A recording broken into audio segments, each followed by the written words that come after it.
Like a true anime fan, I like my anime to have a certain set of ingredients. Hot waifu, a bit tsundere, lots of blushing cute faces, scenes involving said waifu's feet, and you know what? Why not? Let's throw in a sister who's a bit feisty with her brother. I'm an Oshinoko fan, alright? Leave me alone. I also said true anime fan. Well, no, I'm definitely more of a degenerate anime fan, and I feel no shame, but there have been a few scenes doing the rounds on social media lately. Yeah, the feet scene and the horny sister scene, and well, I just had to cover that series today. This is Alya sometimes hides her feelings in Russian, or Rushidere for short. And I will say, as a manga reader, this series is great and not entirely degenerate for those of you who aren't into that side of anime. Though I know a lot of you are pervs. But I love ya. So Rushidere is all about the amazing Alisa Mikhailovna Kujo. Did I butcher that? Also known as Kujo-san or Alya to her close friends. Alya is half Japanese and half Russian, and well, quite frankly, this girl really does have it all. Alya is super smart and gets the best grades. She's great at sports and, well, everything else too. Plus, she's really pretty with blue sapphire-like eyes and long, shiny silver hair. Her beauty actually comes from her Japanese mother and those defining features of hers from her Russian father. And I've got to say, you know, I do have a soft spot for girls with silver hair. I mean, Amelia from ReZero, am I right? And I gotta say, for me, Alya is definitely on the list of the best silver-haired girls, that's for sure. Maybe we should do a list video like that. Anyway, the bottom line is that Alya is a star at school. She transferred during her 3rd year of middle school and has been the center of attention ever since. But she's also known as the solitary princess because she keeps herself to herself. Like, in the first moment we ever met Alya, the most popular guy tries to ask her out and she totally shuts him down. I mean, the guy seemed like a bit of a douche anyway, but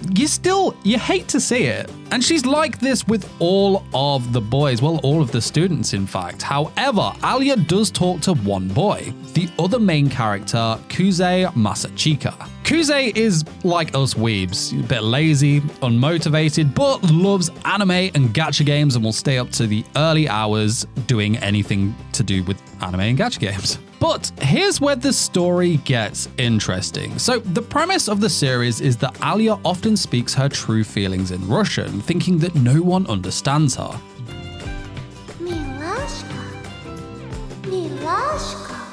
But Kuze secretly understands Russian because his grandpa made him watch Russian movies when he was younger. So, Kuze knows every sweet thing Alya says about him, even when she pretends that she's being mean. She says that she's calling him baka, but really she's actually calling him cute. And he knows it. And I gotta say, imagine having the power to know everything someone is saying about you, but they have no idea about it. Wait, actually, no, I don't want that power. I was in the YouTube comments, man.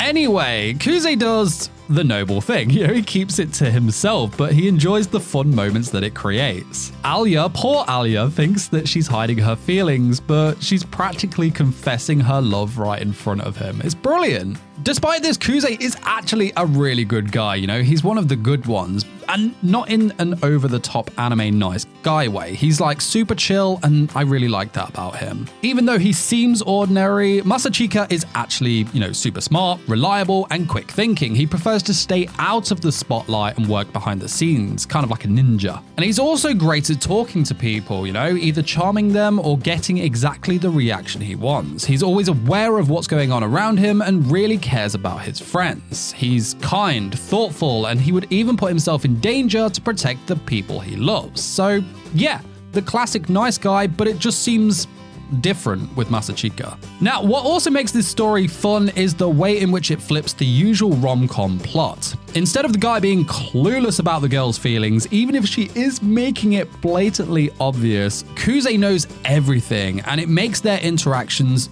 really kind of super entertaining for us to watch. And I gotta say, I love rom-coms, you know, I will admit that. A good rom-com, sign me up. I love them for their funny and sweet moments, you know, watching the awkwardness and the cute flustered faces. This anime anime does that very, very well. For example, we get the rom-com equivalent of the beach episode, which is basically the girl trying on outfits for the guy at the mall. Love to see that. And though the Russian aspect of the premise is missing in this scene, it is a really good representation of the dynamic between Alya and Kuze, and I mean, let's face it, Alya is killing it in those different outfits. Even if she does take it a little too far in the end with the revealing one, which I, again, as a total degen, was not complaining about.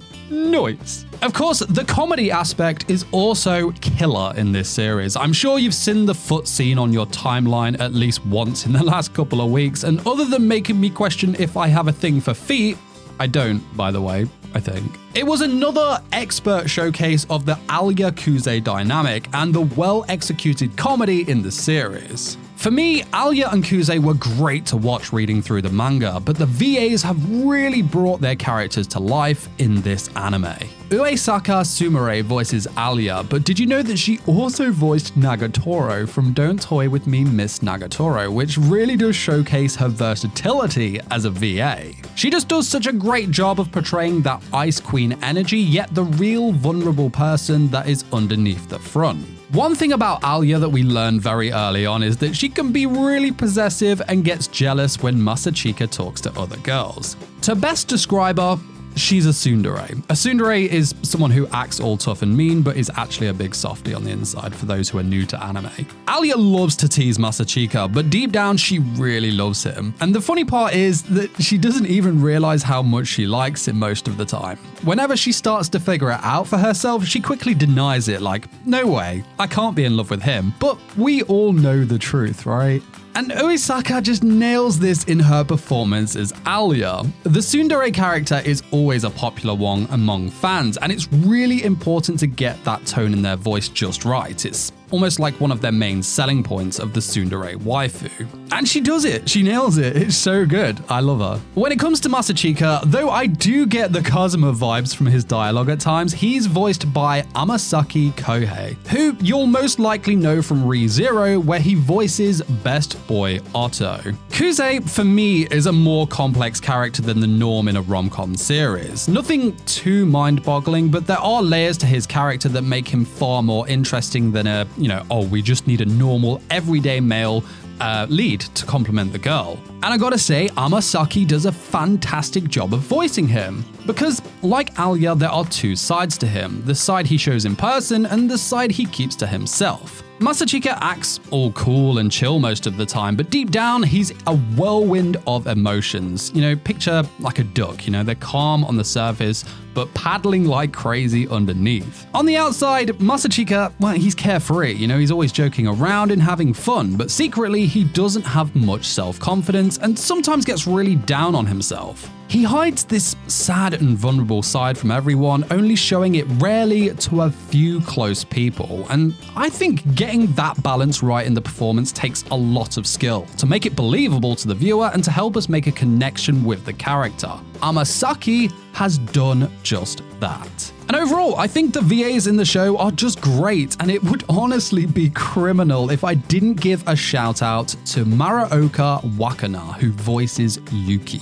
Maruoka is a really new VA, but she has killed it as Yuki. Like, when reading the manga, I liked Yuki's character, but in these early episodes, I feel as if Maruoka's performance has made Yuki steal the show, and I mean in a very good way. She brings a real grit and gremlin-like performance to her character, particularly in the scenes with Kuze, and it's as if she's been voicing characters for years, And it seems to be a theme in this series because Yuki's character is another that has two sides to her. She acts like a proper young lady around everyone, but inside she's a fun-loving otaku who loves anime and light novels. Like, she always carries herself with elegance and grace to keep up the reputation of the Suo family, but sometimes her playful personality pops out, like when she gets excited about the latest anime episode. Maruoka executes both sides of Yuki perfectly. So if you haven't checked this anime out yet, then you need to absolutely get it on your watch list. And you need to make sure you also don't miss out on these other banger summer 2024 anime that I have highlighted in this video right here. No need to thank me, just doing what I do.